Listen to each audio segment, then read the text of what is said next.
There it is. We are live, and we are reason, religiously educated atheists, secularists, and other non-theists. Welcome back to another amazing episode, and this is episode number 30. Whoop, whoop. That means that we've almost been doing this show for 30 consecutive weekends. Now, we skipped a couple in there for the Super Bowl. We did last week's show. But we've been doing this pretty consistently, and we appreciate all the support that we have. So you guys continue to support the show. Um, Announcements. We still have the website, thesecularroundtable.com, so go over there and check it out. We'll be updating that with all of our videos and all of the latest blogs that you can find over there. The Prototype Atheist will be indefinitely away as he moves and works on selling his old house and doing all that garbage stuff that you have to do when it comes to moving. And I can't really blame him because moving sucks.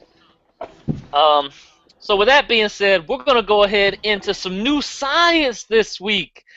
So this week's new science, there were some kooky scientists that that wanted to do a little bit of research on what it would be like if we went to Mars. And so they, of course, did some tests on some mice. Let me get the screen share here. I'll share the paper with you. If you want to see the actual paper, the link is in the description box of the video. Okay. Here we go. Here's the abstract. It was published in Science Advances, AAAS, Science Mag. So there's the abstract. And I'm just going to read you guys a little portion about it, and then we'll discuss it. To observe changes to the brain that may occur en route to the red planet, researchers exposed mice to charged particles like those found in galactic cosmic rays. And unfortunately, it turns out exposure to space radiation may put Mars-bound astronauts at risk for cognitive problems like losing the ability to problem solve. Without Earth's protective magnetosphere, highly energetic charged particles from galactic cosmic rays, the remnants of past supernova explosions, will no doubt bombard and penetrate any spacecraft that's headed to Mars. To find out what happens to the brain during such an interplanetary voyage, a team led by Charles Lemoli from the University of California put mice in the path of a single beam of high-energy radiation, fully ionized oxygen and titanium specifically, at the NASA Space Radiation Laboratory at the Brookhaven National Laboratory. This is one of the most dangerous kinds of space radiation that you'd expect over an 860-day journey. The team also exposed the mice to a radiation dose that's equivalent to about 6 trips. Thanks, science. The mice were genetically engineered to have glowing neurons, so that's how they were able to map this whole thing and find out what was going on. And basically, some of those charged particles broke the branches of their synapses, and the loss of those branches has previously been linked to Alzheimer's. So to see how this disruption in signal transmission affected cognition, they conducted learning and memory tests on the mice back at the lab, and basically they found out that the mice were not as curious and they became more easily confused. So this is what Charles Lemoli, who headed this research, had to say. This is not positive news for astronauts deployed on a 2 to 3 year round trip to Mars. Performance decrements, memory deficits, and a loss of awareness and focus during spaceflight may affect mission-critical activities, and exposure to these particles may have long-term adverse consequences to cognition throughout life. So, first of all, they're assuming that they're going to be able to make a round trip because, as far as we've heard, with the current advances, they might not be coming back if they were to go. And with that being said, we'll go ahead and discuss this new science this week. What did you guys think? Is this really as surprising as they're making it out to be? I mean, I thought that I thought it was kind of obvious that we're not really ready to go space traveling yet. I remember fairly recently there was an attempt of outside researchers trying to figure out how to put a colony on Mars. and they were like, "Oh, we're so ready, everything's perfect." And then another group was just like, "Actually, you're all going to die in like 2 weeks, and here's why." And it turned out it was like because of where plants were located, the oxygen concentration will become some way that like the entire thing will burst into flames or something like that. So no, I'm actually not surprised that some variables were overlooked when it comes to space travel. We seem to do that a lot. The one thing I would say about this is a lot of the studies that are performed, they try to recreate the actual variables of being in space. And although it's like good, like it's impressive that they're able to come up with anything, it was the equivalent of what was it, like 6 weeks, a whole bunch of trips back and forth or whatever, and really specified like radiation. It was like supercharged titanium and oxygen, which to my knowledge are fairly heavy, and just shooting at them constantly for some period of time. That would do anything to that would do something to anything anyway. And I always am skeptical about whether or not the variables they constructed are actually equivalent to the real variables in space. They do this with everything. It's like if you test for like if some nutrient is terrible for you, the way they do it a lot of the times is by injecting an unbelievable amount into a mouse at one time. And it shows like, yep, you see, it can in very specific unrealistic circumstances cause problems. So it could very well it could very well be the case that this sort of situation can happen to people in space and impair their judgment and cognitive function, or even just give them outright cancer. We don't know. And I would see this as a very good indicator that further study needs to be done, but I wouldn't count this as the be all end all. This exact thing is going to happen if you go into space. They artificially created the variables in a lab, and that's very difficult to perfectly correlate it to nature. So, good job. This is amazing, useful information. Let's do it some more.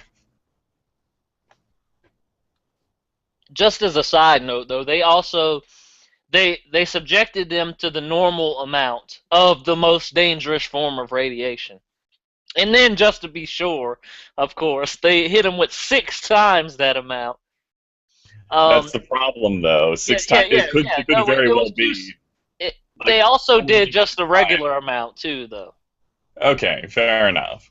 But it's like I worry when that happens because it's good to know, but it doesn't necessarily reflect like the environment they would be subjected to.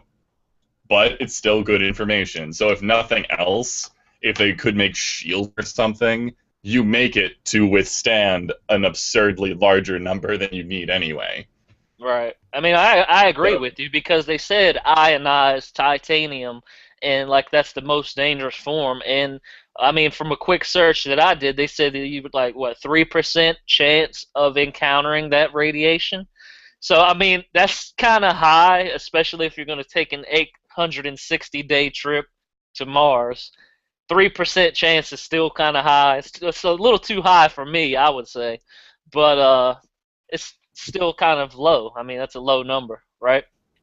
we also don't actually I didn't read the paper just now, but if we don't know like is this irreparable damage or like exactly what it does and if it can fix itself if only if it happens sporadically as opposed to all at once, we don't necessarily know yet, which is why further study, always further study. And if we can make sure that that number gets down to negligible or less, then this problem may have been not actually a problem. But then if it stays the same number or gets higher, then shielding or something, we have to address it. Either way, we have to address it. But yeah, science. GE, you have anything to say about this new science this week? Also, maybe we can go ahead and give an estimate on when do you think we'll actually make a trip to Mars? I mean, as far as we know, there are so many things so many variables to making a trip to Mars that we haven't perfected yet. And believe it or not, this whole Mars One thing is a horrible attempt, in my opinion, at trying to put people on Mars. I mean, they're not even choosing people that would be like fit for this, that would be ready, that know what the heck they're doing out there. They're choosing like it's like a freaking reality TV show, man. Isn't? Did we find out that was a scam? Is it? Like I mean, I don't. they're not I thought actually it was going to all space. along. I didn't actually. Well, I paid no attention to it. I thought it was a well, scam. yeah, I didn't pay attention to it either, but I figured as soon as you saw somebody that looks pretty much like Snooki, you can bet that it's a reality TV show that's going to take place in Hollywood. As far as the new science, I have to admit that I was dealing with another situation, so I didn't really get to hear it, but I know that I'm excited about any kind of attempt to get to Mars. It sounds like the new science was about testing some technology that's supposed to get help us get there. Is that right? No, it was about the radiation levels that we would experience in space are much higher and much more dangerous than we thought, and so it would affect our higher cognitive functioning. And some Uh, of it may be irreparable. So we may lose memory, we may lose the ability to solve problems, do things like that. oh, okay.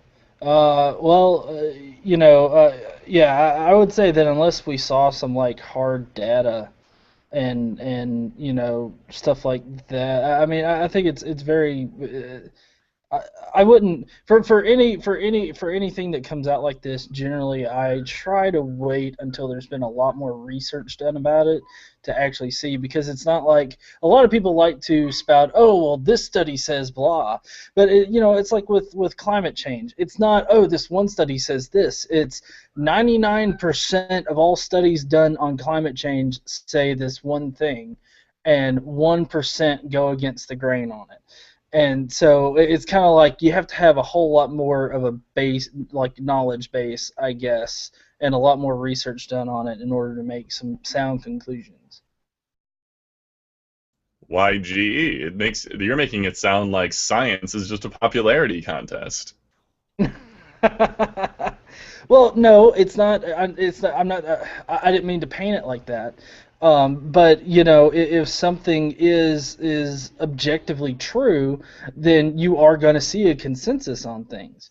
So, I mean, it's one thing. See, it would be a popularity contest if you had a whole bunch of people that were saying, this one thing, and that is the reason why, you're choosing to believe it or choosing to adhere to it. But if you have facts to back it up, then it's not really a popularity contest. It's just, you have this one study, and then this other study confirms that study, and then this other study can, expounds on that study, and then it's got studies that back it up and everything like that. So, I mean, it's the fact that you have like these demonstrable facts to back up your claims. It's not the claims themselves. It's the base of knowledge that you have to back up those claims. Does that make sense? Yeah, I think too. We don't have that much research of this nature. We know that the galactic radiation out there is harmful. We know that. So as far as I know, this is one of very few tests that have actually been performed that are goal oriented towards measuring the level of functioning after that exposure to the radiation. So, by showing this new science this week, maybe someone out there will see it, get to sharing it, and, maybe they'll do more research on it. Until then, and until they can tell me that beyond the shadow of a doubt that that radiation ain't gonna kill me, I ain't going to Mars.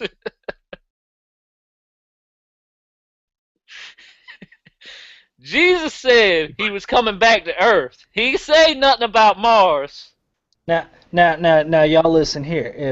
If God, if He wanted us to go to the moon or Mars or anywhere else, He would have put us there. Okay, He would have. But no, where did He put us? He put us on the earth, so that's where we need to stay. And I kid you not, guys, that's an actual thing somebody that I know has said. Guys, go home. You're drunk. I'm All right, taking your so keys. so I think a good thing to mention here as we transition into the main topic is that how the heck are we going to go to Mars if we haven't gotten things together here on Earth? So with that being said, we're going to transition into the topic tonight. We're going to be talking about the Baltimore riots and police brutality generally. But before we do that, we've got let's see here. We've got somebody wanted me to present their new science in the chat. Scroll up and see it's Falcon2_0. He said, talk about my new science. If you stare at the sun too long, you will store the light and then have night vision. It's true. I've done it. It's not true. Don't do it. By For night half a vision, he second, I'm means like, someone's going to take me seriously. Shit. by night vision he means you basically will not be able to see, just like you can't see at night. All right. Does anyone online get this reference? Burn with me.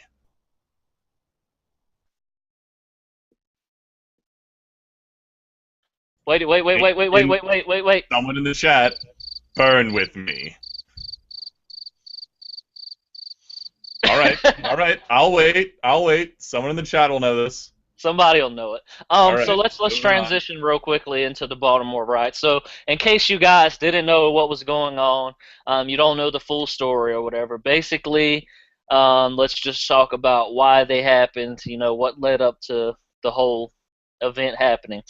Basically, there was this guy named Freddie Gray who made eye contact with police officers in a drug-infested neighborhood. It was a guy that they had known. He had several arrests. You know, his rap sheet was pretty long, like 16 different arrests. He takes off running. The cops chase him down. And from our point of view, what we get to see is after he's already been apprehended.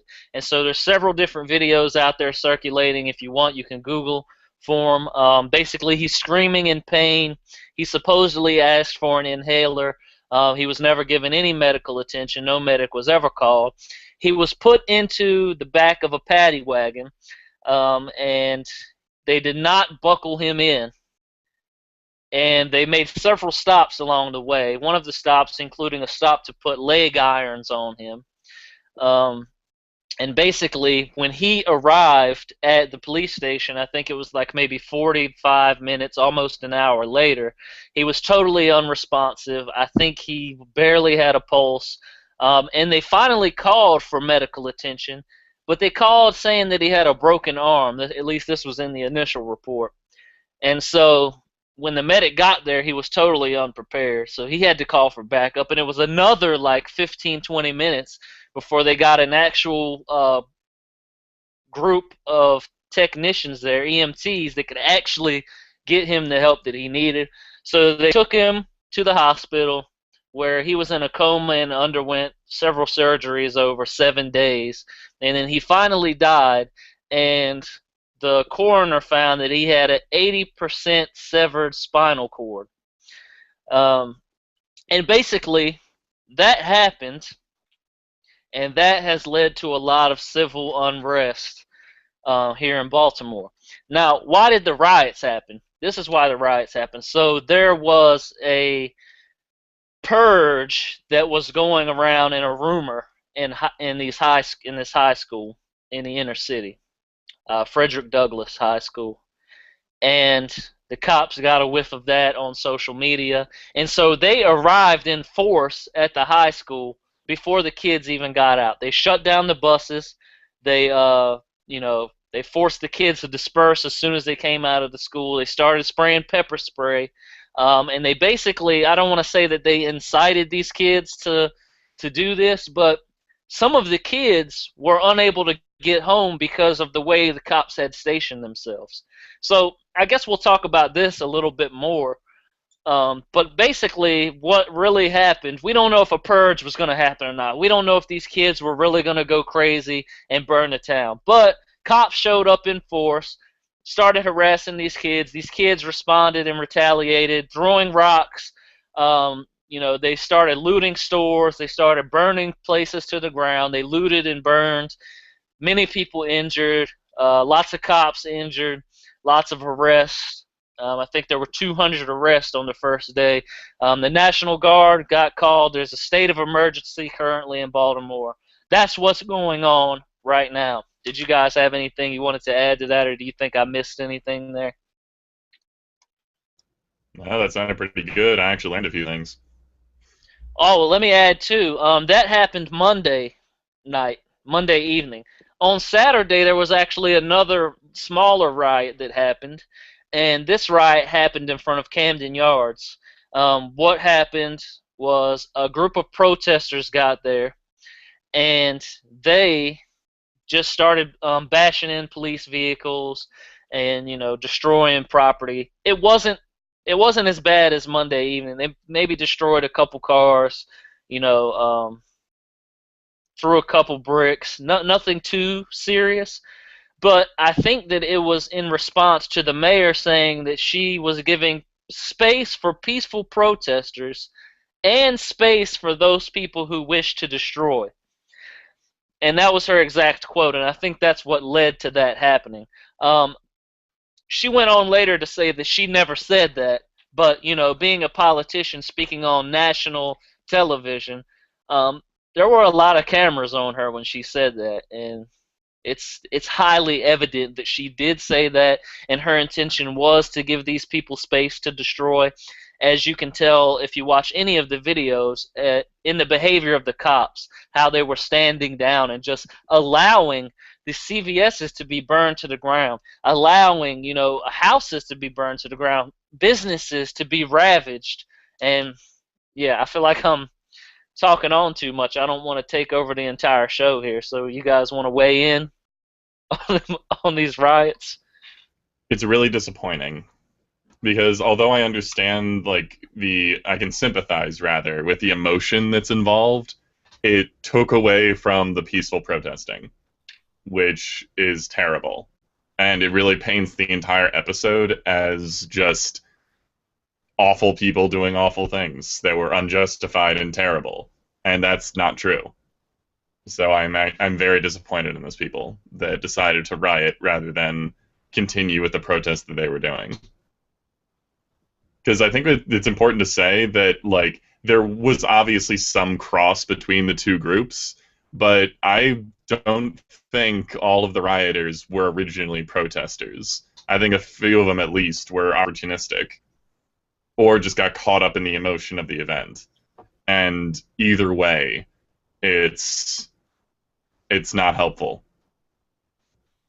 Another thing to mention too is that Monday was the funeral of Freddie Gray, and there was supposed to be no protest scheduled for that day. There were no protests, and these people that were doing this rioting were from the high school. They were high school children, so ages 13, 14 to 18. And, I really hated how on the media they were painting these as like, they were engaging in criminal behavior. But the way that I felt like they were painting them on the media as if it was a group of adults doing it, I mean, there were 13, 14-year-olds out there. I don't know if you guys saw, like, the mother that saw her son out there, and then she gave him a couple good ones. I know Dieter didn't like that. Apparently, she's being investigated now for what is it, child abuse.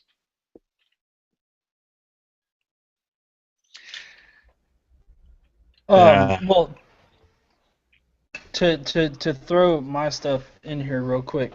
Um, as far as I understand it, it wasn't.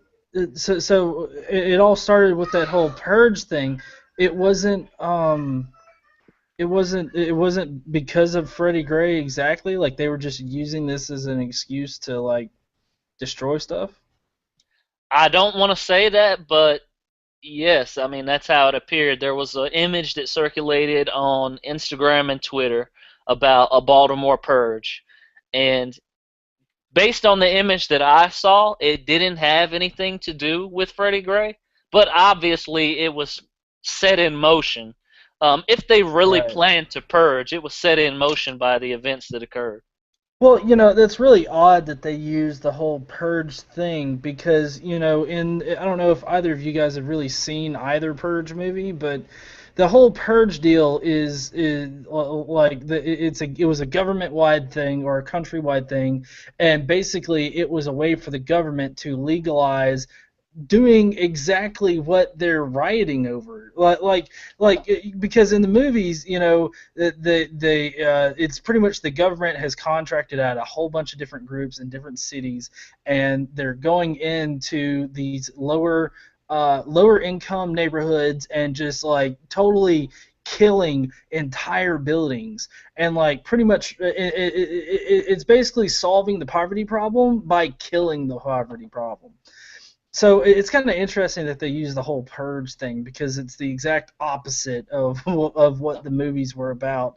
Um, but anyways, I think that if you take into consideration what happened in Ferguson and of course now how the rioting has kind of evolved.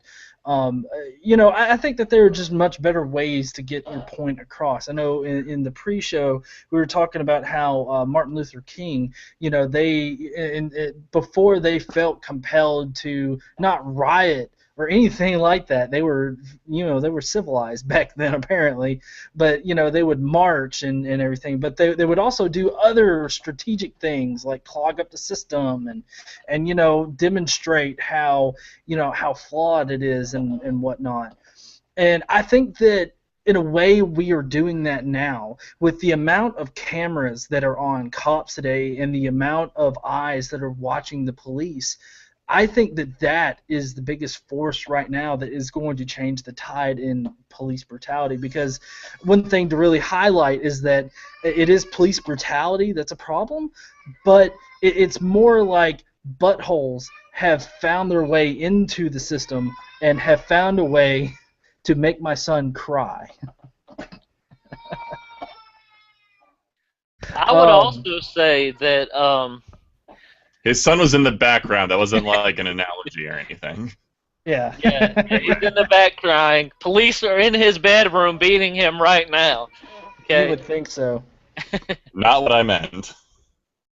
No, but I just want to really highlight how there are good cops out there, and there are good cops out there trying to do good things. But these butthole cops that are really taking advantage of the system and taking advantage of situations.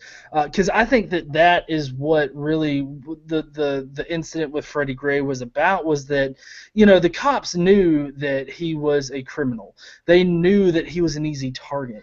And I think that because of all that, they knew that they could treat him a certain way and get away with it, except they went a little too far and actually killed him. And it's starting to take people are starting to really take notice about these kind of things. And so I think taking notice and filming the police and when they're being buttholes about it. Now, I did share a video that was posted online where these drunk people were being buttholes, about these drunk people were being buttholes to this police officer, and the police officer, ended up having to arrest a couple of them, but he did it in a professional manner. And I'm like, we need more police officers like this out there. And they were berating him, they were doing everything, and he was just a good police officer. Now, I know a lot of people like to jokingly say, "Oh, well, they're fine. They were white," but while on a level that could be true, but on another level, it takes it's true, but it's true because we have certain cops and certain power that are taking advantage of situations. And so I think the root of the issue is actually on the personal level of some cops within the policing body of the United States.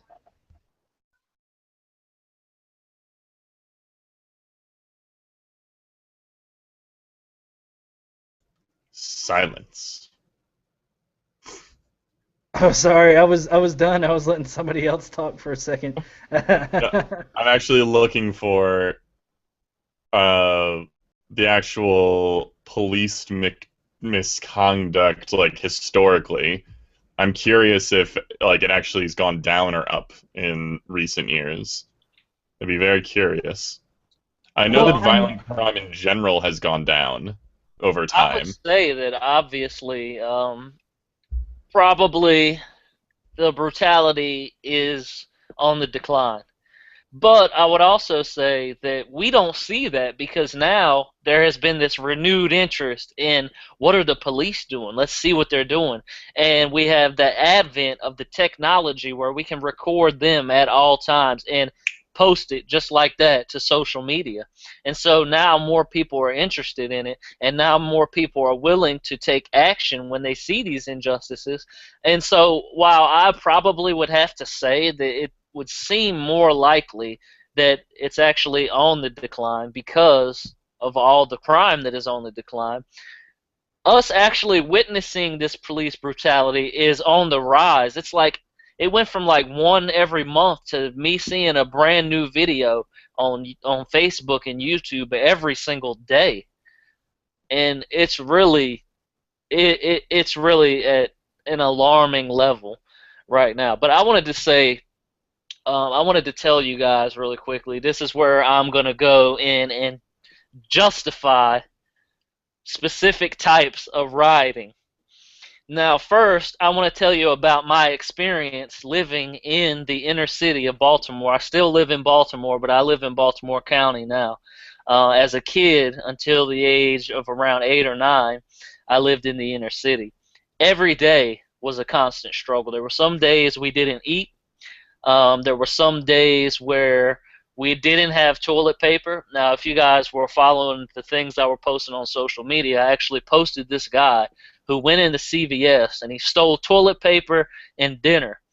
And I felt really sorry for the guy because I remember days when my family we'd have one good meal a week, and the rest of the week we were scrapping to try to get something. Some nights we went to bed hungry. When we didn't have toilet paper, what we did was we went to the newspaper stand and we put the money in for the newspaper, like 75 cents or $1 or whatever it was, and we would take a whole bunch of newspapers, wiping our ass with newspapers because we did not have toilet paper. And so I basically wanted to tell you like those two short stories because I want you to know like the disparity of life in the inner city. These people have nothing.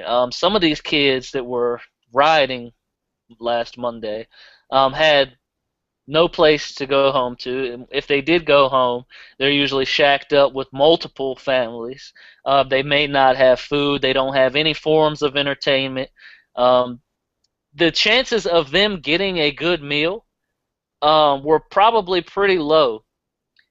As a kid, the only time I really was guaranteed a meal is when I went to school. And so, like, missing school was one of the worst things you could do because if you went to school, you were guaranteed breakfast and lunch because almost everyone in the inner city has access to free lunch. Um, so I wanted to tell you guys about that really quickly and also tell you about rioting that I would consider justified. I did not support any of the rioting that occurred last Monday night. They were destroying police vehicles. They were burning down local businesses that were trying to help build up the economic situation in Baltimore City. Now, a couple of the places they got like the payday loans and things like that, get them out of there because basically they're preying on the weak, and we don't need to get into these loan places that loan this money out with high interest rates and basically target poor, impoverished places. But get them out of there. Some other things that they were doing, destroying the CVS. But if you guys actually look at the footage, a lot of these people were not going in there and destroying stuff. If you look very closely, there were a few individuals who were just, okay, they were acting like animals out of a zoo, destroying things. most of those people were going in there. You can look at the footage on YouTube, stealing toilet paper, stealing food. They were making fun of people that were going in these stores stealing food. They also didn't show the grocery stores that were being looted. Well, why didn't they show a grocery store being looted? Because it doesn't fit the theme of what they were trying to portray in the media. And I'm not saying that there's a conspiracy with the media, but come on, we know there's things that they show. We know there's some things they don't show. For example, they didn't show any of the white or Caucasian looters that were looting. The only ones I saw on TV were African American looters. So yeah, there was a whole grocery store of Shoppers that was completely looted. They went in there, they wiped this place clean of food. They didn't steal non-food items, and that was something that you did not see on the news. Um, the other thing I wanted to tell you, I wanted to read a quote to you guys, and I wanted to basically uh, reimagine here a status that I posted last week. So last week I posted on Facebook. I said, imagine that Iran gave Baltimore citizens weapons to fight back against the oppressive leaders, and then realize that that is exactly what we do to other countries when there is a rebellion stirring. And so basically, we support looting, we support violence, and we support other things of that nature, rioting, looting, and violence, as long as it isn't our own citizens doing it. If there is some monetary gain to be if there's some monetary gain to be had out of these riots and these looting, then obviously it would be promoted. So real quickly, in 2003, Donald Rumsfeld, who was the defense secretary, said probably the only profound thing that he said in his entire stint. He said, while no one condones looting, on the other hand, one can understand the pent-up feelings that may result from decades of repression and people who have had members of their family killed by that regime, for them to be taking their feelings out on that regime. And I don't think there's anyone in any of those pictures who wouldn't accept it as a part of the price of getting from a repressed regime to freedom. And if anything that I've just told you guys about what life in the inner city is like, these people are repressed.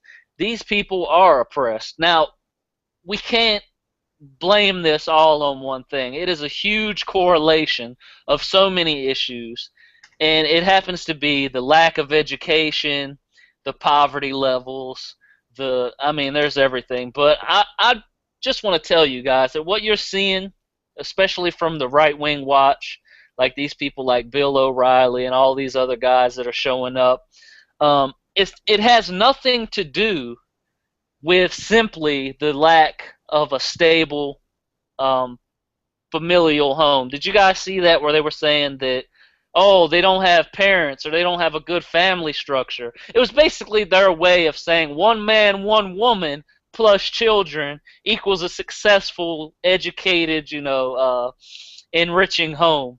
So basically they're trying to say that all of these kids that were rioting didn't have a father in the home. And that was like pretty big news last week. I mean, we got that from everyone on the right wing. They were making comments like that. Well, damn.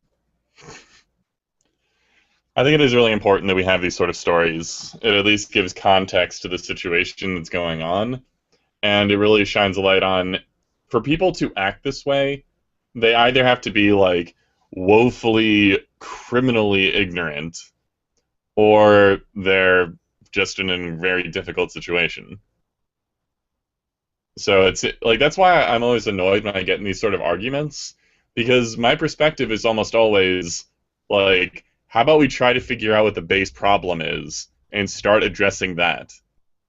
And it almost always devolves into just like, oh, it's racism. Racism is the basis of absolutely everything, and we must cure racism. It's just like, okie dokie then. So how are we going to go about doing that? And it's not something you can just fix. So that's why I always gear towards things like wealth inequality or pay disparity issues, because these are tangible things that would be able to raise the standard of living to for these people that are in a situation where they basically don't see any other option than either doing something grossly antisocial or outright desperation. So, yeah. I wish we could actually, like, these groups of people that all seem to be going from different directions and trying to find different justifications for this event, if we could all just agree that there are, like, tangible things that we can actually work on and focus on those, I think we would get to a much better place. Because honestly, whatever happens, the result would most likely be less rioting, which is generally good for everybody. So, just a thought. That's a good point you brought up there, because immediately, everyone wants to pull the race card and say that it's just racism, but we've proven that to be false. There are successful African Americans that were able to get out of that um, environment, go somewhere else, and live a successful life. And how did they do it? There's many steps that they took, and a lot of it has to do with trying to get out of the environment, trying to get more educated. Education is the key. As we were having a little talk in the pre-show before we got started, we were talking about how one of the most important things you can do before doing any of this is voting. And I told Dieter, that was Dieter's suggestion, that people should be voting, and I agree. That is the first thing that you should be doing. You can't come out and riot if like 60% of the city didn't even vote in the mayor's election, or the other elections that occurred. The midterm election had horrible statistics on the voting. Yeah, you can't just come out and riot if you're not taking all of the other avenues to try to amend the problem or change the situation. You can't just immediately jump to rioting. But there are some forms of rioting, as I said before, I would accept. So if you want to go down, and keep in mind these were all high school kids. They don't know, they don't know about our social structure and politics and the things that they can do. But if they had a great organizer, we don't have a great organizer of our time that is actively promoting the need for civil rights activism. We don't have that. If we had another MLK, he would be telling you things like the riot is the voice of the unheard, and these people are unheard. And what they need is someone to organize to go. Let's go to City Hall. You know what? The mayor is not taking care of the city. Let's go down to City Hall. We don't need to burn anything. Let's go down to City Hall. Let's throw out the mayor. Let's elect a new mayor. Let's throw out the police commissioner. Let's elect a new police commissioner who is going to revamp the training and, just completely turn it on its face, the way that police are arresting and treating people. Because that's where the change really starts. And yes, you can riot and achieve that goal. But I'm going to give the credit to Dieter here, because he did say this in the pre-show. Voting is the key. You could solve this by voting. If everyone came out and voted like, we don't like what this mayor is doing, and it doesn't have to be someone that is immediately immersed in the politics. The people have power, and people don't really realize that, because we've been, subjected to this for so long. But if you found someone in your community who was a respectable leader, no experience with being a politician, that's okay, he can learn. We can select someone who is organizing people and, creating these protests and things to become the new mayor. I know I'm speaking like I'm speaking a foreign language here, because the things that I'm saying, it seems like it could be plausible, but if you look at the current state of events and how things are going on, it's like so far away from what we could actually be achieving that it's just really sad that it just seems like we have so much power as the people and we're not using it. I'll just say that. Dieter, can you tell us more about these statistics that you posted in the chat? Can you present that to us so that the viewers can hear some of these statistics? Sure, and I think it's very important for me to preface, these are numbers that I found just now while Aeolus was talking. So look them up for yourself. But it's one of those things that we have to really keep in perspective. Is the idea that it seems like it's like an awful epidemic. Is that the right word? Epidemic? Yeah, whatever. That police brutality is everywhere and it's just rampaging. Police have there's no control of police officers. But if you look at the number of police officers that are actually employed, it's somewhere like, I don't know, it was like 1.1 million in this country. It's an estimate, but it's around that number. And the total number of violent, any type of brutality complaint is like 3,000, a little less than 3,000. So you can do the math. It's a fraction of a percent of those officers that are actually being charged with these issues. Now, to be fair, we don't know if it's like things that went to court that were completely done. There's lots of argument to be said that it's higher than it is. But that being said, it's not like 80%. It's not like every police officer is doing this. I made a video a while ago when police brutality was just getting popular again. And it was like police officers right now are in like the most difficult position possible. They are assumed to be violent unless proven otherwise, and even then they're assumed that they're just like obeying orders to not be awful. Sounds familiar in a way. I think we have to remember that the police officers have a very difficult job. The majority of them got the job either because they want to be in that position or that they honestly just want to help people. So we can't just go saying that police brutality is the fault of every police officer, because that's not fair. If police officer never did anything violent, you should never assume that they are. So yeah, I think it's very important that we keep things in perspective. Yes, there is an issue with police oversight, and a lot of laws that are being passed that give unnecessary protections toward police officers do not seem justified. Transparency is still important. These issues can be solved without blaming all police officers for the sins of a few. So just remember that. It's really awful because I've actually fallen into this a number of times. I've been nervous around police officers, and I have no reason to. I think I've had one bad experiences with police, and it was partially my fault. But that's a different story. So, Yeah, I'm generally nervous around police officers too, but that's mainly because I know it's more like I have a respect, kind of like how I respect nature.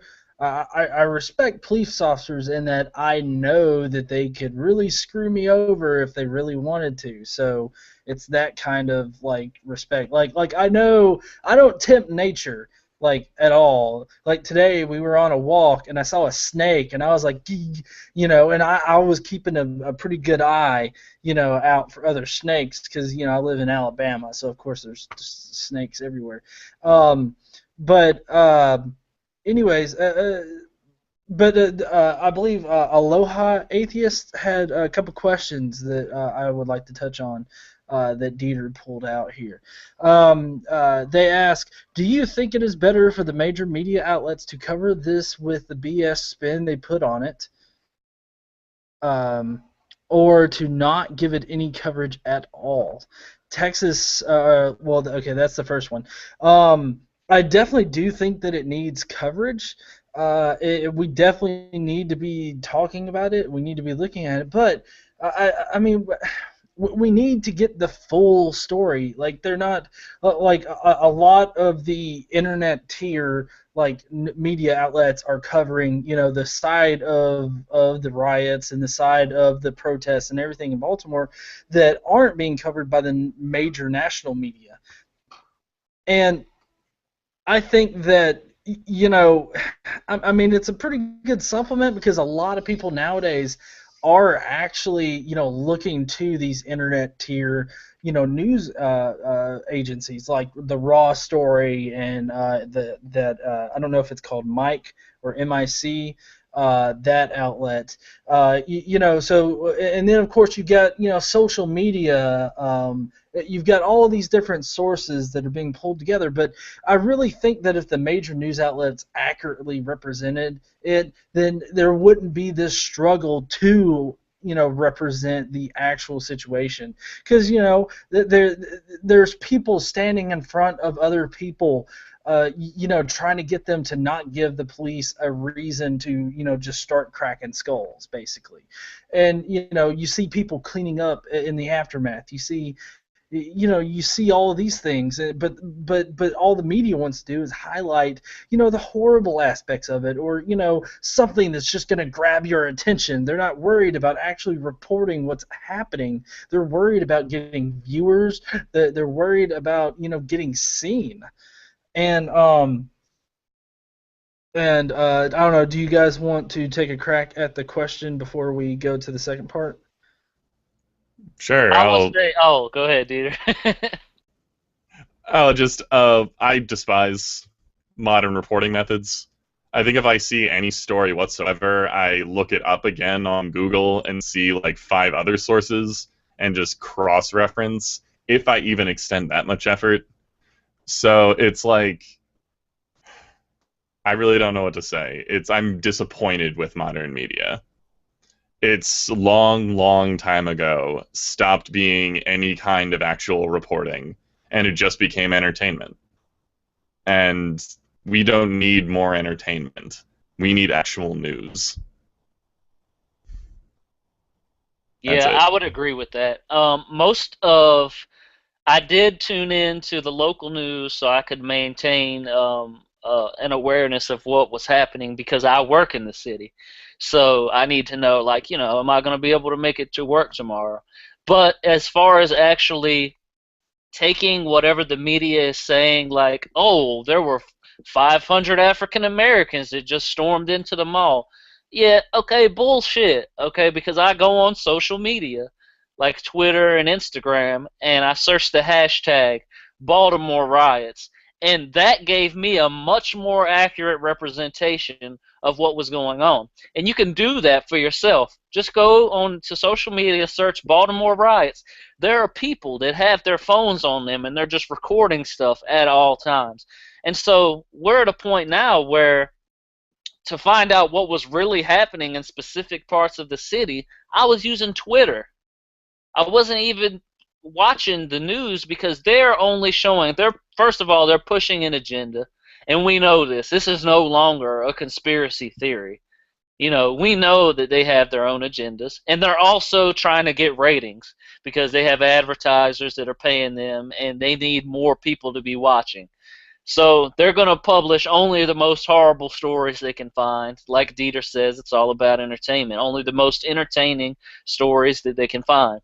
And so that's where you get stuff like the rioting, 5,000 thugs just stormed into the mall, and really the truth of the story is that police riled up these kids as they were exiting school. Some of them couldn't get home. They canceled the bus routes, and so they started attacking back.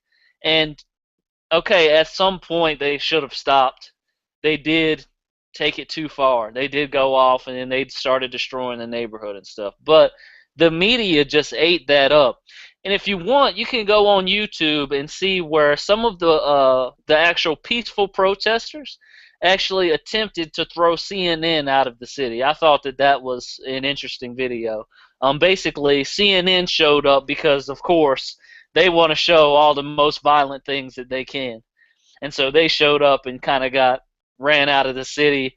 Even the mayor told them to stop showing negative things on the local news. So they weren't even allowed. Like, they actually stopped the local news from showing all of the negative things, and they focused more on the positive. Is that what we need? I mean, maybe, but still the truth of the matter is they weren't able to even report on the cops that were getting shot at, the cop that got his arm sliced open. They weren't able to report on the cops that got hit with bricks. and it was still happening after Monday, and they weren't even able. The local news wasn't able to report on it because of what was in place by the mayor and the governor, and even that is harmful. Suppressing what's actually happening is still harmful.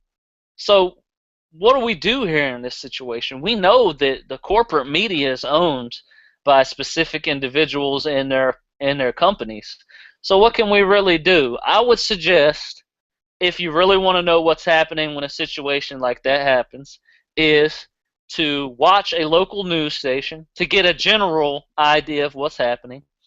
If you want to know, I was listening to the police scanner as well, so if you want to know what's happening on that end, you can listen to the scanner. And you can also search social media. So I basically ran around an essay there just to tell you those three things.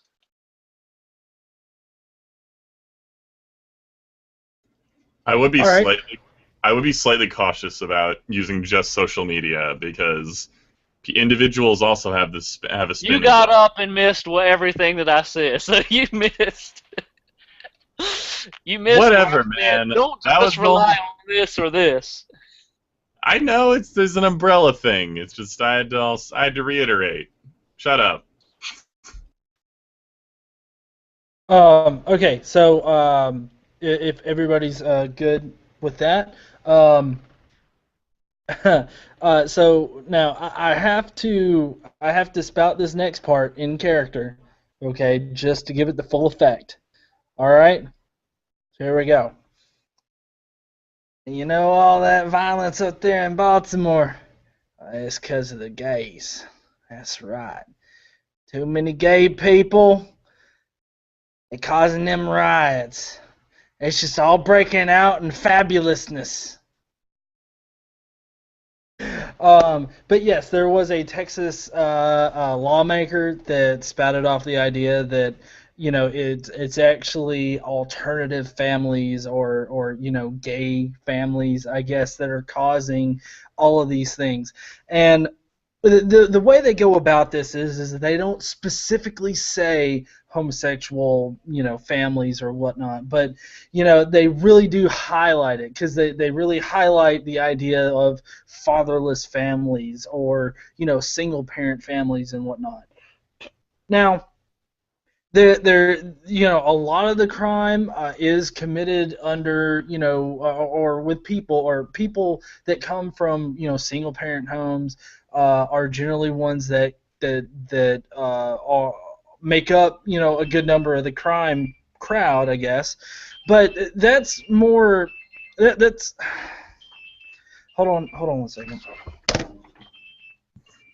I don't know if we could say that. That's a little bit sketchy. Blank wall.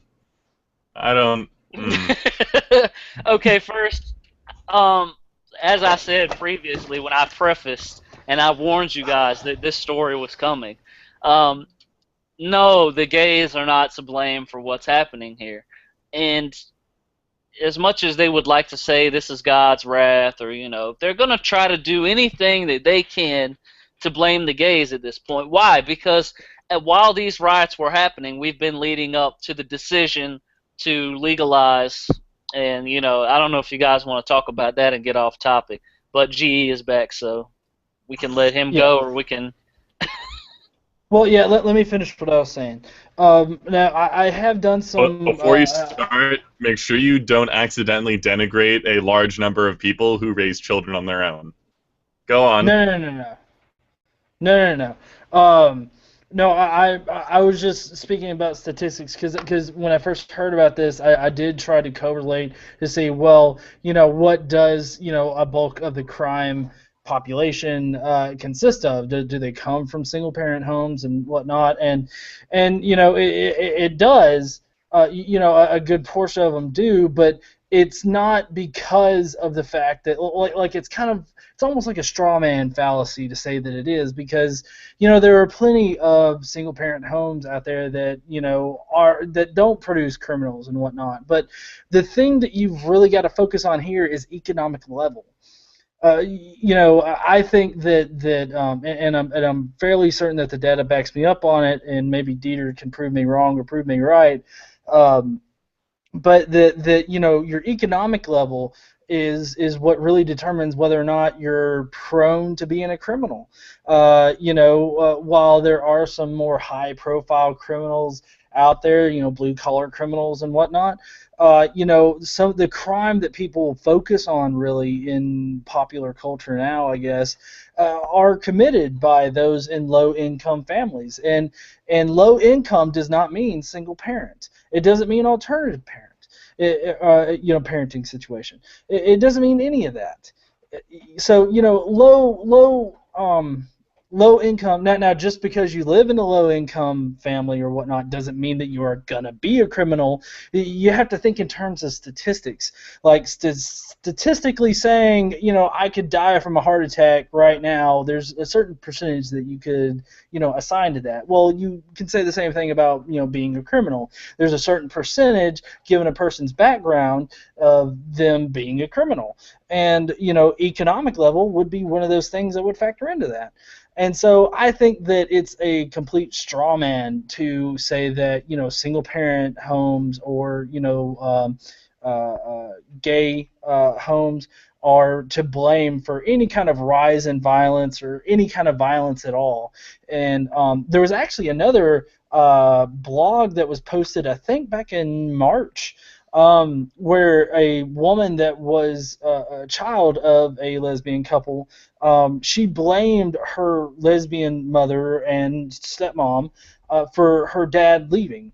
Now, she even admitted at the very beginning that her dad was kind of a horrible father figure, but yet she blames her homosexual mother and stepmom, for the dad leaving and all that kind of stuff, and she's using that to say that, homosexual marriage is hurting kids.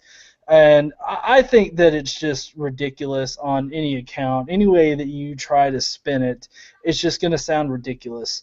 I think crime is a very complex subject that you can't just put a label of, oh, it's this particular thing that's the problem, and if we fix that or if we don't allow that, because then you run into a slippery slope situation.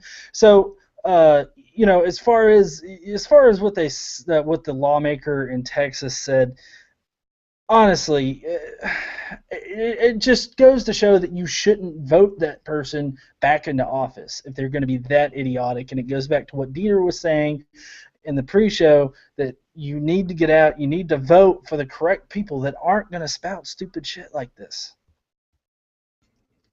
Well, you see, the people that are majorly affected by homosexual behavior is people that really, really wish they could act out their gay impulses. We see that time and time again. Didn't we just see that guy who voted anti-gay on like almost every bill that came through his legislative branch? I forgot, it was somewhere out west, but he was actually sending dick pics to guys on Grindr. I was so happy. I'm like, yes, now he can I need finally. like, He all right, the actually next, embraced it. No, he did embrace it, but is he going to change his stance now? Is the question. maybe he like gets off, quote unquote, with misleading gay people. It's like, here's a dick pic. I'm not actually gay. No, he came out and said that he was having those urges, and he's happy. He's happy that it was discovered he was sending dick pics, because now he can confront this internal issue that he's having. But I mean, okay, that's all fun and games when you laugh at the story. But think about all of the people that he's disparaged by voting anti-gay on. I think the lowest estimate was approximately like 23 different bills for non-discrimination laws that he voted against. So, you know, is he going to change is the question now. Also, real quickly, I'd like to make the argument that same-sex marriage and non-discrimination laws will actually benefit us in the long run. And the reason that I think so is another reason that the poverty level is the way it is in the inner city is because people do not have access to uh, contraceptives and abortions if they don't want to have children. And they're also not educated on these things. And they also may be, due to religion or other outside forces, being told that they have to have these children. They guilt them into having it, even if they don't want to. And let's be honest, we all do not have sex primarily to have children. It's an enjoyable experience, and we got to be honest about this and stop lying to ourselves and saying that abstinence is the answer. But anyway, I'm saying all this to say that by the whole same-sex marriage legalization and things like that, they can't have a kid if they're not ready. They have to actually be ready to have a child and to really want a child, especially in some cases where they have to wait up to 2 years and be able to have a child via in vitro or even adoption. So I'd argue that actually it's kind of a form of population control in a sense, or maybe not bringing so many children into an impoverished community. So boom, right there. Same-sex marriage helps the economy. That was awful. That was just awful. It was, but you can't argue that, man. Just be honest with yourself. 10% of the population, and then a subset of that population that wants to get married, and then a subset of that population that also wants kids. Yeah, that's not helping with population control. But it's not the way that they make it seem either. Like, oh, the Baltimore Riots are 100% because of the legalization of same-sex marriage. Obviously, that's just... I don't even know what the hell that is. It's just like I make jokes about it a lot. It's just like, oh, they must just be thinking about gay sex so often that it just came to their mind when they thought about riots as well. But in all seriousness, it's just a scapegoat so they don't have to deal with real issues. And if it wasn't homosexuality, if it wasn't any of that, they would say, like, climate change, like, focusing too much on that is just ruining our economy. It would be anything. It's just scapegoating. It's just bullshit. Well, I would say that this is probably Susan Atanas level bullshit right here. I don't know what that means. You don't, Aeolus, do you know who Susan Atanas is? Isn't she the lady that was like, it was the autism? That's an interesting way to explain that. Well, sorry, didn't express it the way I wanted to, but she was saying that I know she had this whole spiel on national disasters and also autism being caused by the legalization or gay marriage. Isn't that what it was about? Well, not just gay marriage, but abortion and.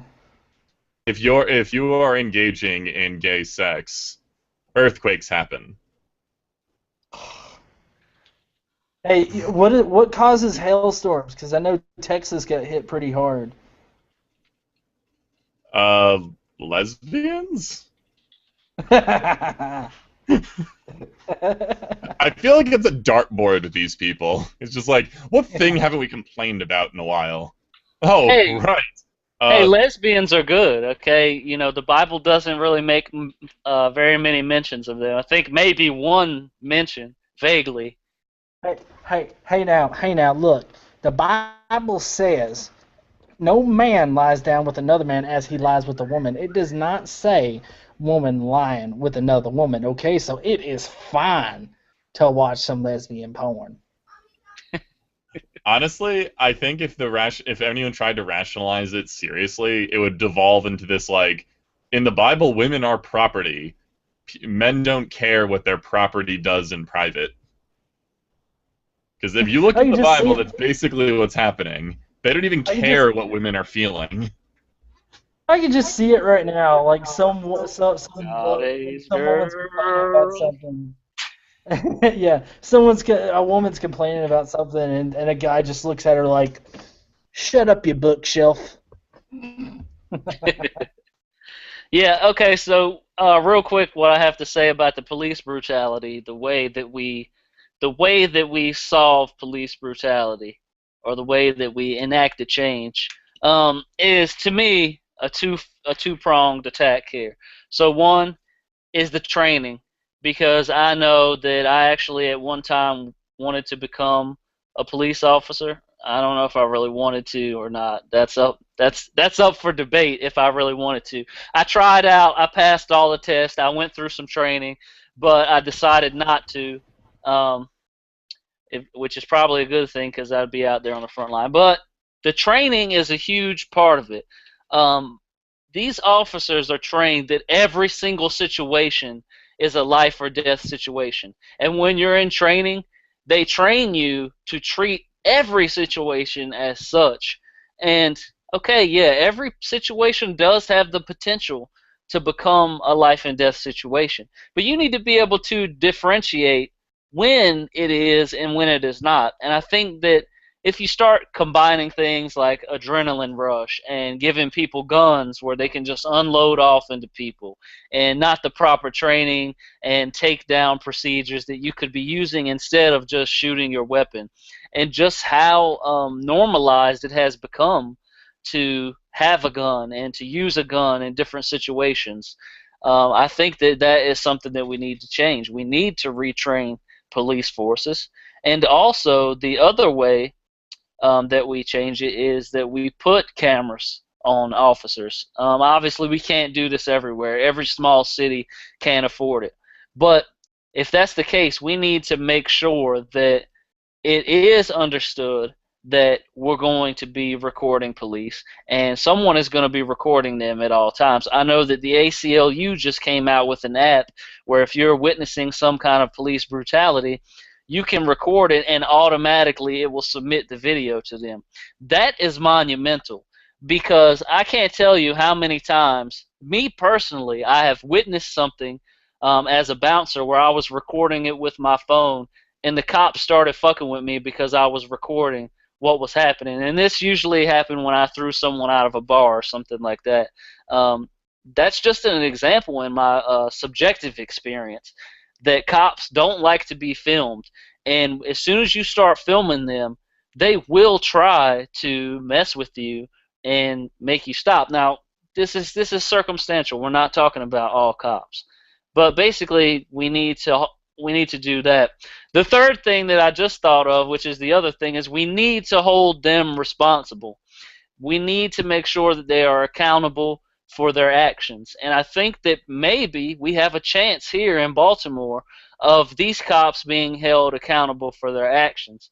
Now, obviously, if you guys watched the press conference with Marilyn Mosby and you saw she was just tossing out charges like it was candy coming off of a fire truck to kids on Halloween. I mean, she was just tossing out charges. The lady who checked on Mr. Gray when he was coming out of the paddy wagon got slapped with like 5 charges, and she didn't have anything to do with the arrest. She didn't have anything to do with the ride. She just happened to be at the police station. At least I think that her name is Alicia Squires.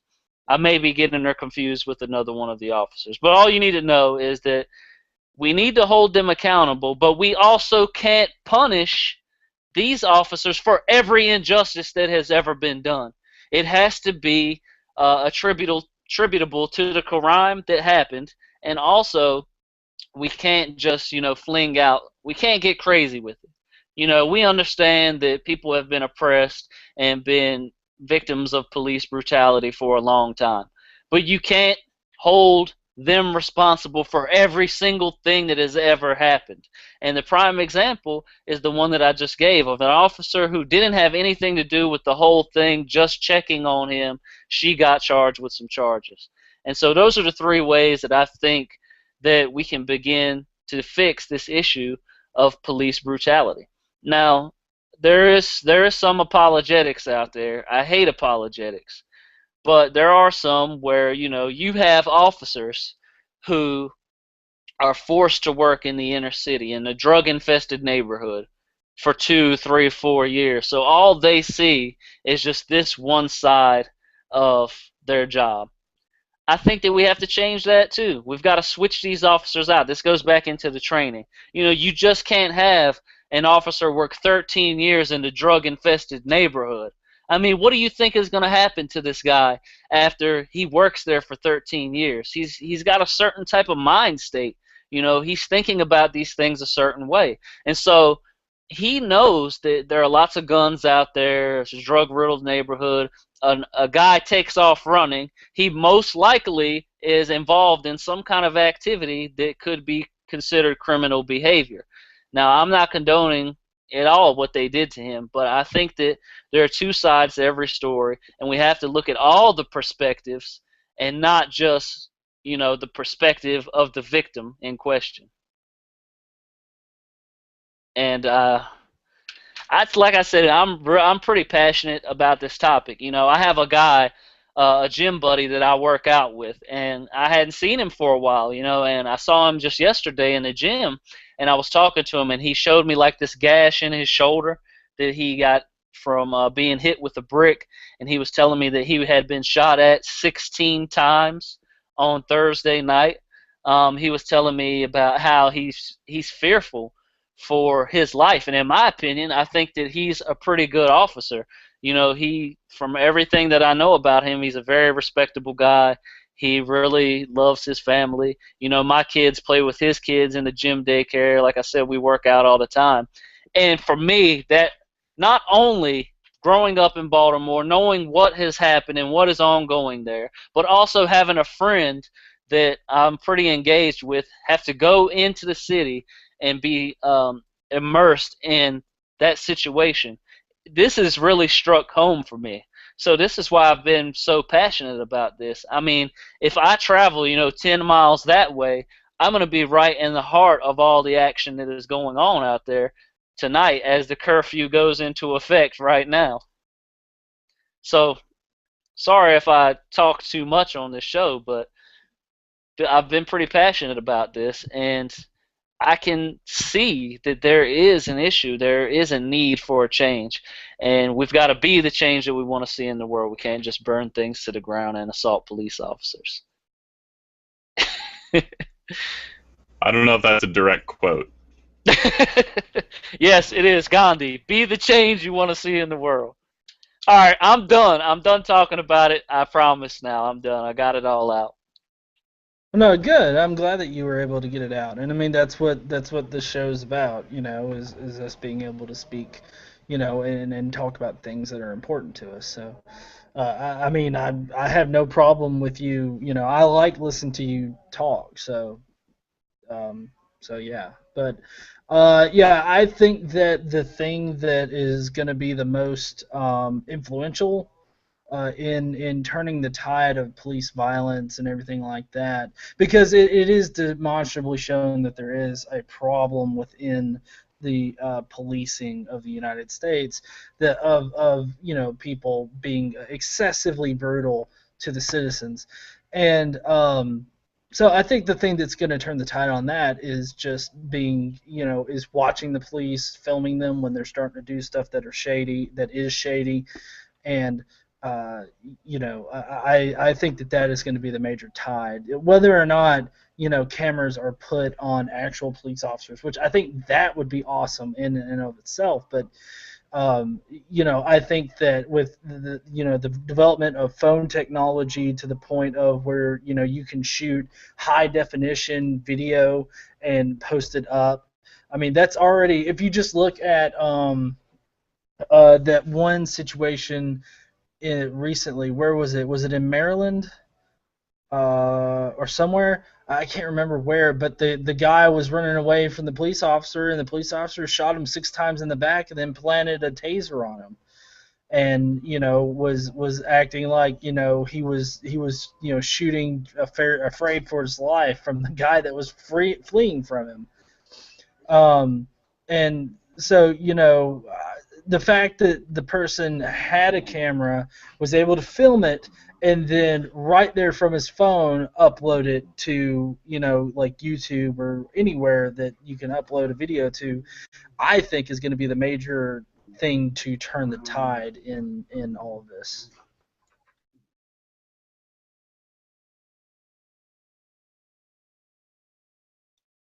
Dieter? What, just final thoughts on this, I guess? Yeah, just go ahead and we'll let you wrap it up, and then we'll head into the hypocrite of the week. All right. Well, obviously, this is a complicated subject. We're not going to solve it here, obviously. And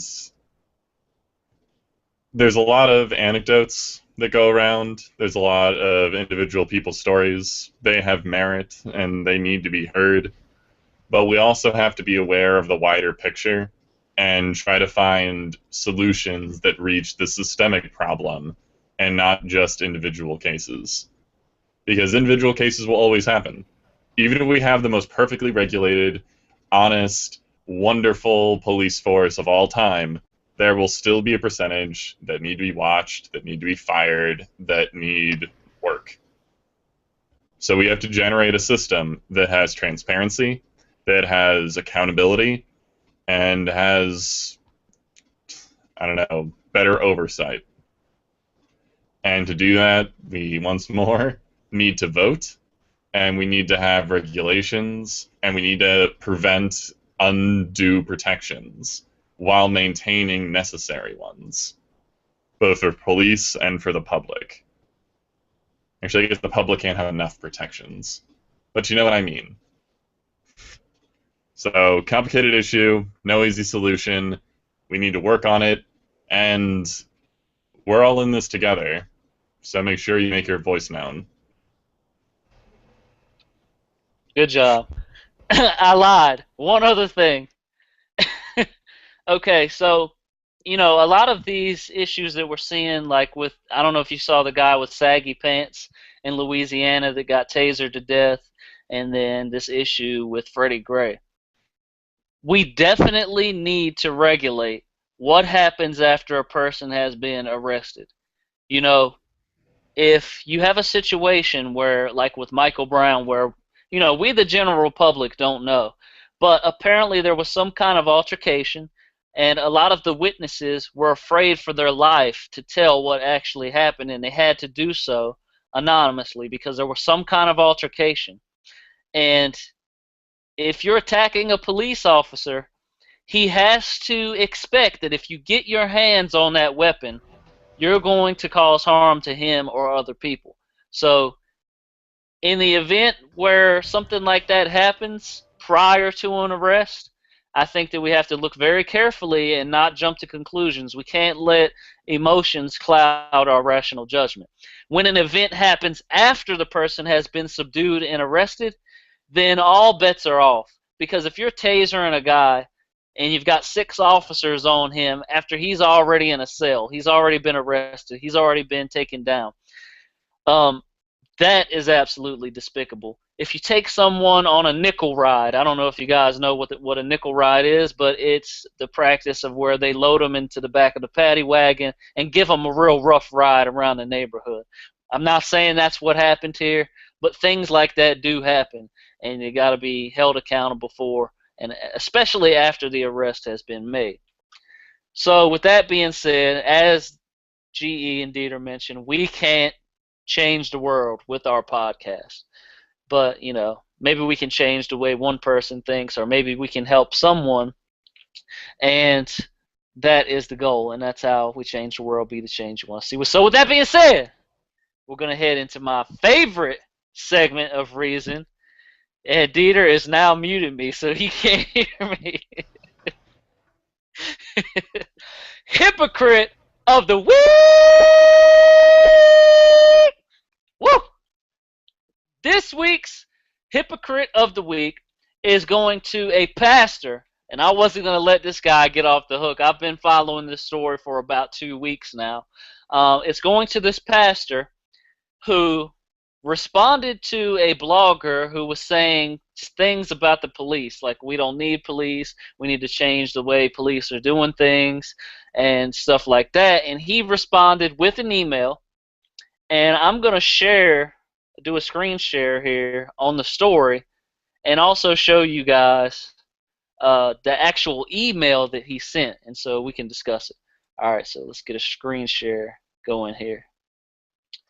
Ticka, ticka, ticka. Pastor resigns. He also said that he didn't do it, and he's resigning, or he did resign. So if you can see here, The lacrosse pastor has resigned in a controversy in which he was accused of sending an obscene email to a blogger who had written that society would be better without police. So you can continue reading it there. I'll put a link in the description box. Basically, he sent this really bad email and was forced to resign. Police are still currently investigating. They had him bring his computer in because he's saying that he didn't actually send that email. So they're going to investigate that. I'm going to show you guys the actual email here, and we'll read it, and then we'll go ahead and discuss this clown. Okay. Sorry, I got a lot of windows open trying to get this to you guys. Alright. So this is his response. The subject is LMMFAO. At a just and free world means a world without police. He says, OMG, you have to be the dumbest fucking liberal cunt I've heard yet.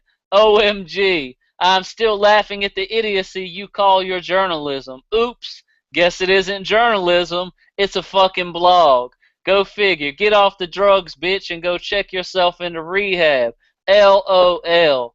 Or better yet, you're pretty hot, so how about if I come over and rape you with a few of my friends? Woo! At least I won't have to worry about you calling the police. So, as you guys can see, pretty harmful email coming from a pastor there who claims that he didn't send the email. And let's go ahead and discuss this.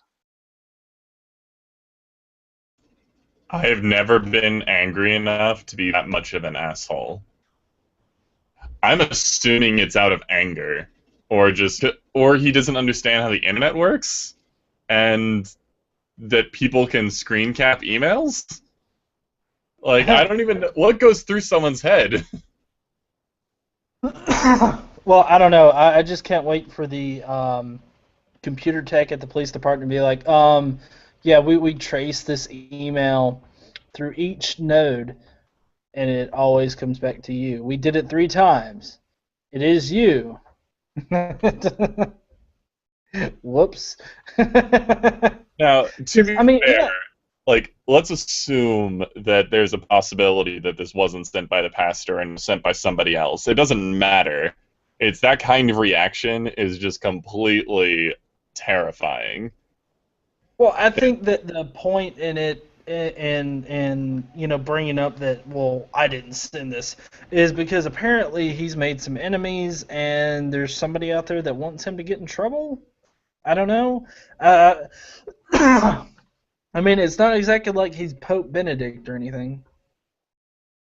I mean, this is basically on the level of Phil Robertson, you know, where he talked about the little atheist family and the 2 guys going in, killing his kids and raping them, and you know, beheading his wife. It's just a fun weekend. That's all that is. It's just a fun weekend. You know what?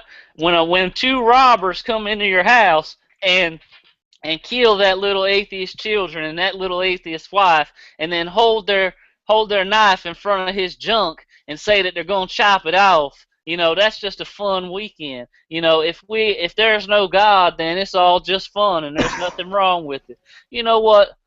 Bullshit, okay? I'm tired of pastors abusing their power in ways like this, and this is just another example. They're pretty sure it was him. It's probably going to come down to it that it was him. Can they actually prove that it's him? I mean, he could say anything. He could say, my wife sent this email, my kid sent this email. But let's be honest, if you check the guy's Facebook profile out, he's pretty hardcore police state, militarization of police. And so he has this high opinion of police, and he was really offended when this blogger sent this thing. Why? It's the online disinhibition effect that led him to send these things. I've got a video coming out about this. I just gave a speech about this effect. But basically, there is this perceived obscurity. You know, no one's going to see this. No one's going to trace this back to me. And like Dieter said, it was emotionally fueled. He was probably upset that somebody, you know, said something so harmful against his beliefs about police and the security of our country. And I just want to say that how do you send emails like that to people as a pastor? And why, okay, why, if you don't like that type of thing, you don't like someone who's speaking out against the police, why are you seeking out something like that? Why would you even attempt to contact that person? Do you really not think in 2015 that we're not going to screen cap that email? That we're not going to share it with millions of people online? I mean, come on. I mean, how dumb can you really get? Well, I Dieter, mean, Dieter, can you give me some statistics on that about how dumb you can really get? well, Why am I the only one that has to look things up? I have a life, damn it. especially with the fact that he sent it via email. I mean, come on, email With is his one of the name, with his name yeah. on it. Well, and I mean, you can fake the actual from field like really easily, so that to the layman it looks like it comes from somebody else. But when you're dealing with stuff like this, it is so easy to figure out whether or not he actually sent it or not. Like, at least from his computer or from his email account. Now, whether or not he has, locked down that email account to where only he can have access to it or not, is a different story. But as far as tracing it back to his account, or even actually his home, or wherever the connection was that he sent it from, if he was really looking to hide his tracks or whatnot on it, or had any kind of sense about him, he'd use a throwaway email service, and he would do it from like a public library or something. Not saying that I would ever do these things, but these are things that I would consider if I were to be a jackass like this. I know Dieter's looking at me like, GE, what kind of hate mail have you sent? No, we're not. No, we're not justifying doing this. But this is just another example of dumb criminals. And in fact, this is a funny example, if we can find any humor in this at all, of natural selection at work. Okay, because how, as somebody mentioned in the chat, how as a human do you say that to someone? How do you make a joke about going over to rape someone? I'm not saying you can't make rape jokes, but this wasn't even really a joke. It was a threat sent to this girl. So the reason why we find it more absurd that this guy is a pastor is because, as Truth says in the chat, he's used to this exaggerated level of respect. He's supposed to be the most admirable figure in his community. And, religion has presented us with these religious leaders for centuries that are supposed to be the moral precedent, a community leader. And that's not what we see when it comes right down to it. And as we continue to mention every week, that's the whole reason why we have this Hypocrite of the Week segment, because we're showing you guys that these people are claiming that they have the moral high ground, and in every way they fail at representing that. And not only that, almost every person that we cover on this segment um, finds a way out of it, or tries to find an excuse, or they try to get forgiveness from people. And I think that is some pure and utter bullshit. That he is in control of this many people, and he has the sway or the influence on these people to do and act in certain ways, and he's abusing that power. And religion in general has done this for a very long time. It has used and abused and primarily functions as a way to control people. And don't be surprised when you see things like this happening. It's very disgusting. It's very upsetting. And I'm appalled that anyone who could claim to be a shepherd or claim to be a leader, a fucking leader in the community of people, acting in this way. And why do I find it like so much more appalling that he is a pastor? Everybody doesn't know my story, but I went to school to become a pastor. And seminary is a place where faith goes to die, and that's exactly what happened for me. Thankfully, So I'm not out there misleading people. But I would never, ever, ever even think once of doing something like this, whether I was religious or not. I don't know if we're allowing this type of nonsense to be um, brought forth. So I don't know if we're allowing like these types of insane people to take positions of power in a church, or if these people just go crazy when they get these positions of power, because power corrupts. Absolute power corrupts absolutely. Um, what do we do about this? How many more segments of Hypocrite of the Week are we going to have to do before we can address this issue? Somebody keeps unmuting that wants to talk. Go ahead. Is it Dieter?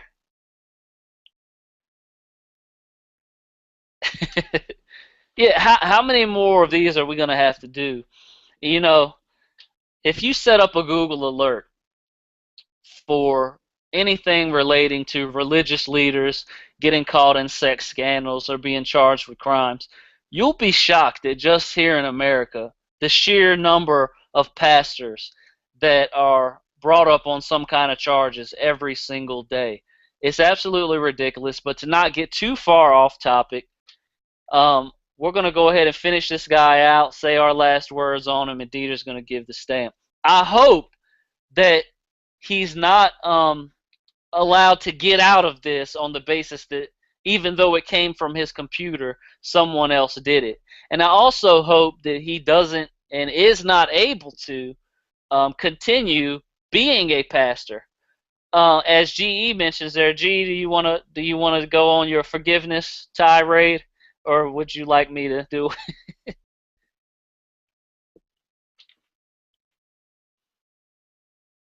Yeah, I can talk on that real quick. So basically, what Aeolus is mentioning here is the fact that I think that forgiveness, the forgiveness aspect of Christianity itself, is pretty detrimental to the Christian community and community in general, because what you end up with is people that use it as a way to forgive repeat offenders, and it just that only just allows repeat offenders to keep doing what they're doing naturally, which is repeat offending.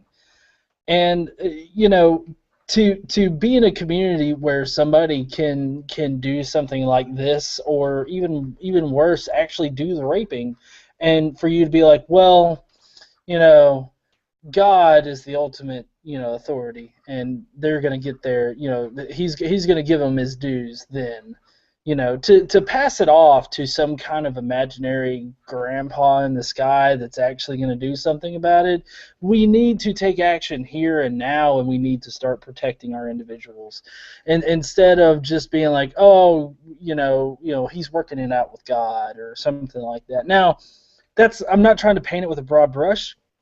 I do know that not all Christians are like that, but there is a significant number of them. And you know how you can tell that there's a significant number of people out there that use the forgiveness aspect like that is if you just look in the news.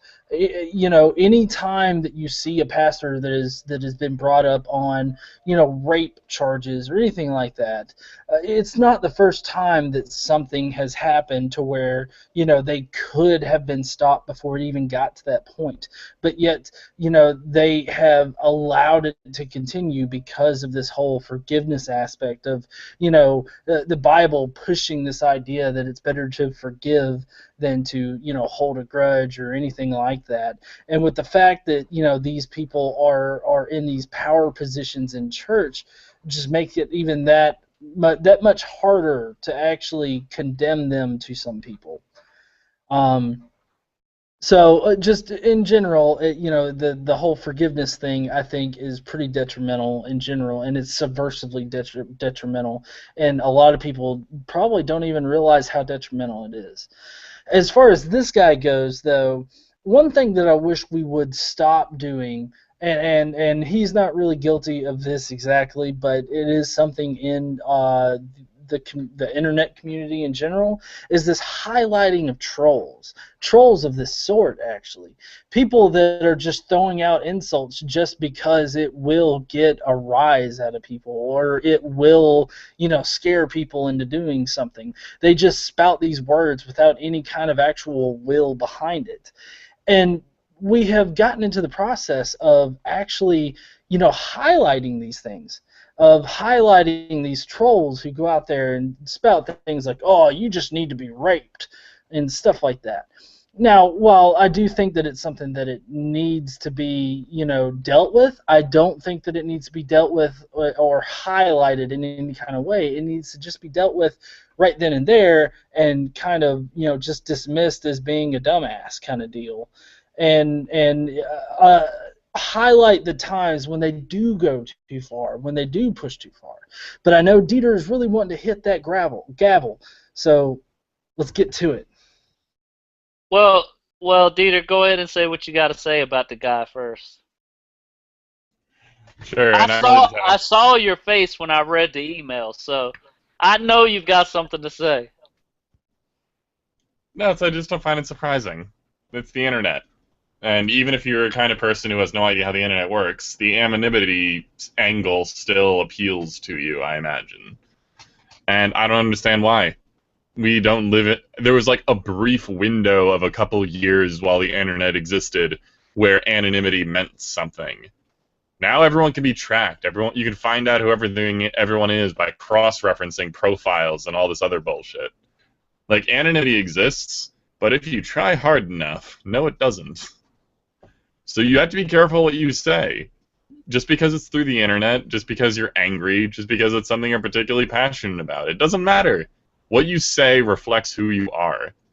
And if it's something that's really violent, or if it's something that's really, like, twisted, it's either you are a sick and twisted individual, or you're just taking advantage of a situation and venting pointlessly at somebody.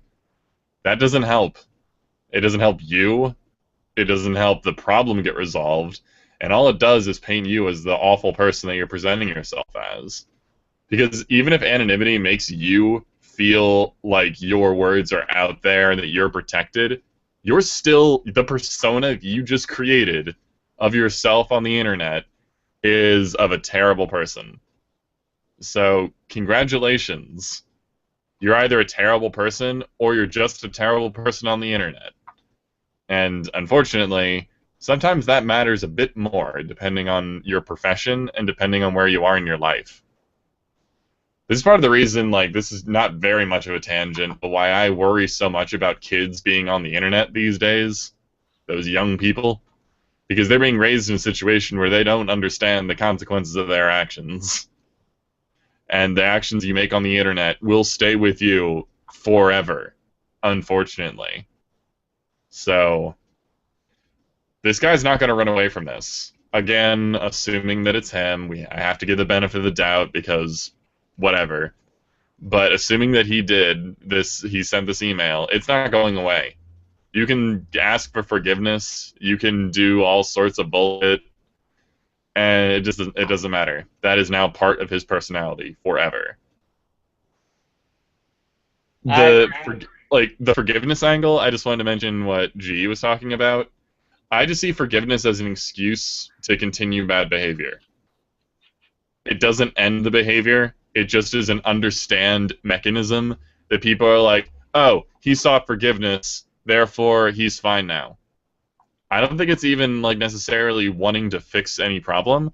It's just, I am now justified in my actions. I am safe, so I can stop thinking about it. You can tell with the monstrous number of anti-gay pastors who seek forgiveness and then they just either do it again or they're just more careful about it this time. It just allows them a get out of jail free card, and it's just sad and unfounded. Yep. Go ahead. So honestly, this is still a bunch of bullshit, and we can't expect anything different from these pastors. Someone said in the chat, I think it was might have been truth. Someone has said in the chat that what better place for the wolves to lie than with the sheep? And I thought that that was a really good quote. I'm going to be turning that into a meme very shortly. So thanks for that, and I will send it to you. So for being a general idiot and an exceptionally bad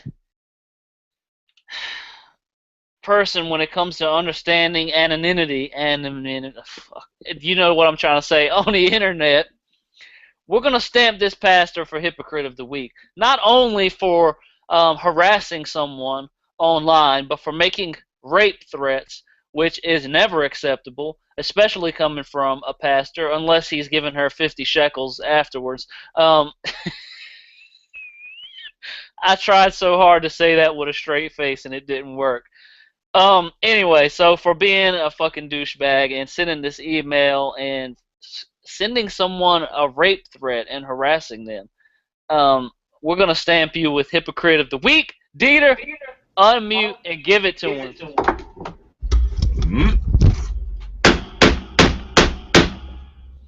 I hope that they do, they confiscated his computer, so I hope that they find out that it did originate from his computer and that they can verify that it was him, and he is punished for his actions. And I'm not always just about punishing people, as we've mentioned here on the show before, but he needs to be punished for this and made to understand that that type of behavior is never acceptable. And that's pretty much all we've got to say about this guy. But so I hope held accountable rather than punished. Yes. And then punished after he's held accountable. Punishment's not gonna stop anything. No, it's not. Nah. But he's going to get to find out what rape is all about if he goes to jail, and then he's going to realize, a little too late Stop. that Not making okay. those type of threats to someone is unacceptable. Correctional rape is not okay. I'm not justifying it. I'm just saying he's going to find out that it's not acceptable. Not okay. Did you hear me justify it? Anonymity. Doesn't make it better. Anonymity. They're making fun of me in the chat. There's some words that I cannot pronounce in a sentence because I don't know if it's my southern accent or the dialect that I learned as a child, but there are some words like that that I can say, like compartmentalization. I can say it as a word, but in a sentence, I cannot pull it off. Anyway, make sure you guys tune in every Sunday night at 9 p.m. Eastern to the show. We'd like to give a special shout out to everyone that stuck with us tonight, all the great people over there in the chat, giving us all these great ideas, asking us all these questions. We hope that you tune in again in the future. I don't know if you guys called it or not, but Brendan, the prototype atheist, is not with us, and he's going to be away indefinitely while he moves. He did not say that he was quitting, so eventually he may be back. It's just that the whole moving process and selling one house and moving into another is extremely time-consuming, and it's really a mentally exhausting procedure. So he'll be back on as soon as possible, and if he doesn't decide to, we'll make sure you guys know that. Don't forget to check out our new Facebook page, The Secular Roundtable. While you're over there on Facebook, don't forget to like my other pages, Religion Hurts Humanity and Philosophical Atheism.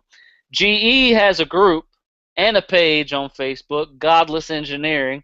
Make sure you guys check that out as well. Dieter also has a Facebook page called Dieter Lukum. He also has a group that he created on Facebook called Godless Voices. And are you still doing that podcast, Dieter? Eventually. I need to plan out some logistics, but hopefully it'll change into either a daily or a several times a week news show. Which is hilarious because I just said the media's dead. Oh, well. Yeah, so he's got this podcast that he was doing every Tuesday night. I think it was at 8 p.m. Eastern. Is that right? Yeah, so Hassle him a little bit on that so that he does it. And don't forget to check out Brendan's page, The Prototype Atheist. And, make sure you subscribe to all the channels. Anything else you guys want to say? I haven't had a Hot Pocket in 5 to 10 years. Why? That's just blasphemy. Wait, why? Why haven't you had one? Aren't you a college student? I enjoy eating food. How are you? Okay, when's the last time you had ramen? I had actual ramen like 2, 3 months ago in Chinatown. So, nah. Before the internet really wants to see us argue, he's saying in the chat, he's telling GE to yell at Dieter, and he wants us to go back to the discussion about raping in prison and how it's unacceptable. Even though I think me and Dieter are on the same page with that. No, we're not. I said it's not acceptable. Yeah, but using it as a he'll get his comeuppance, that's not funny. I And didn't it's mean not it a as a useful funny thing way. to say. It's not a I useful thing to say, it's not an accurate thing to say, and it doesn't add anything to the conversation. I said he's going to find out that it's unacceptable. That's basically saying he's going to get raped in prison and he deserves it. I didn't say those words. You didn't hear me say That's that. what it means. That's not the point. And it's unacceptable. You're better than that. It is unacceptable. But we can't hide the fact that it's happening. Yeah, but we don't just celebrate it. I didn't celebrate it. All I said was that I hope that he learns that it is unacceptable. I dropped the This guy may never even go to jail, which is actually a scary thought because we really don't want people like that out on the street. Not only just do we want them out on the street, but we don't want people like that misleading other people. Indeed. Put more law in prison to prevent it. That sentence doesn't even make sense. John, did you see about the shooting in Texas? The shooting in Texas. Texas. I just read about that. There was like a big anti-Islam rally or something. Oh no, I didn't hear about shooting that. happened. That's a different podcast. Yeah, that's another podcast I know. Quranify Me. Yeah, everybody needs to check that out. Quranify Me. I don't know the details of that, but it kind of sounds like somebody was a dick and shot people. Well, it is Texas. And he's not laughing at it. So you mean not regular condoning Sunday? it, laughing at it. I am not denigrating Texas, even though their gun laws are crazy. No, and I'm not laughing at anybody getting shot. It just I think it's horrible that we live in a society where you actually have to worry about that kind of stuff. I mean, there's a lot of people out there pushing this idea right now that we're in a very post-Christian America or something like that, when we're really not. I mean, it's still a pretty big problem. And it's not like a Christian problem specifically, but it's kind of odd how most of the rednecks that think like that are Christian. Yeah. We just got a like on the secular roundtable. Nice. Whoop whoop. So this podcast is going to be ending anytime soon. If you discover that the YouTube link is no longer active, it will come back online after it does some processing by YouTube. I just had to put that in there because some people wonder what the heck happens. When we end the broadcast, it stops YouTube, even though there's a delay, so they never get to see the end of the show. Yeah. Weird. Yeah. You know what was also weird, too, when we did that show where I got booted out? you guys were doing just fine, and it was Oh, yeah, no. broadcasting the whole time. And then when I came back, a minute later, it quit out. So it ended the broadcast after I came back, which I thought was really weird. And we need to get some new video software for this. All right, we should end the show because now we're talking logistics of recording. Yeah. They love it. They love us. They especially love GE's beard. Is it GE's yeah. beard? I couldn't tell which beard they were talking about. We're three white guys with beards. I think this is a kind of... I don't know what group we are exactly. But mine's the only good one. I disagree. But what about Dieter's got the voice though? Dieter's got the voice for the show. Yeah, Dieter's got the voice, you've got the body, and I'm just kind of out here like a wart. If we combine your beard, my voice, and his body, we be one single attractive man.